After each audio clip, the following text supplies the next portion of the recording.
नमस्कार. तेज वार्ता न्यूज मध्ये आपल्या सगळ्या दर्शकांचे अगदी मनापासून स्वागत. आपण पाहत आहात तेज वार्ता न्यूज.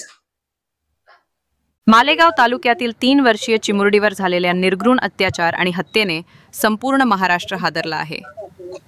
या अमानुष घटनेविरोधात आज बीड तालुक्यातील लिंबागणेश येथे तीव्र आंदोलन छेडण्यात आले. समाजातील सर्व घटकांनी एकजुटीने आरोपींना कठोर शिक्षा द्यावी अशी मागणी केली आहे. या निदर्शनात राजेभाऊ जाधव, सरपंच बालासाहेब जाधव, पत्रकार हरिओम क्षीरसागर, उपसरपंच बाळकृष्ण थोरात, बाळासाहेब मोरे पाटील, सर्पमित्र अशोक जाधव, विनायक वाणी यांच्यासह अनेक ग्रामस्थांनी सहभाग घेतला.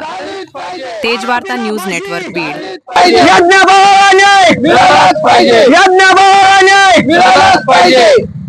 आरोपीला फाशी झालीच पाहिजे, आरोपीला फाशी झालीच पाहिजे, यज्ञ बाळाला न्याय मिळालाच पाहिजे, यज्ञ बाळाला न्याय मिळालाच पाहिजे, यज्ञ बाळाला न्याय मिळालाच पाहिजे, आरोपीला फाशी झालीच पाहिजे. शिवराय जय भीम.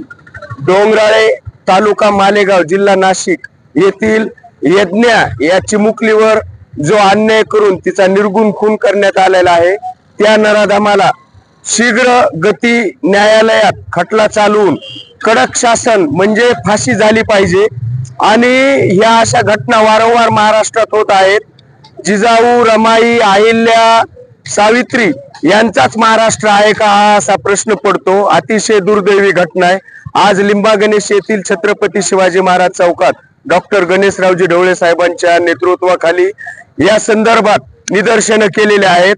सरकारने या बाबतीत त्वरित कडक शासन पावलं उचलावेत अशी मी सर्व लिंबागणेश आणि पंचक्रोशीतील सृजन नागरिकांच्या वतीने विनंती करतो. जिल्ह्यातील मालेगाव तालुक्यात डोंगराळे या गावामध्ये एक अत्यंत धक्कादायक घटना घडलेली आहे. 3-4 वर्षाच्या यज्ञ चिमुकलीवर लैंगिक अत्याचार करून अगदी दगडाने ठेचून तिचा निर्घृण खून करण्यात आलेला आहे. यामुळे संपूर्ण महाराष्ट्रामध्ये संतापाची लाट उसळलेली आहे. हे जे नराधम आहेत त्यांना फाशीची शिक्षा व्हायला पाहिजे. हा खटला फास्ट ट्रॅक कोर्टामध्ये चालवायला पाहिजे.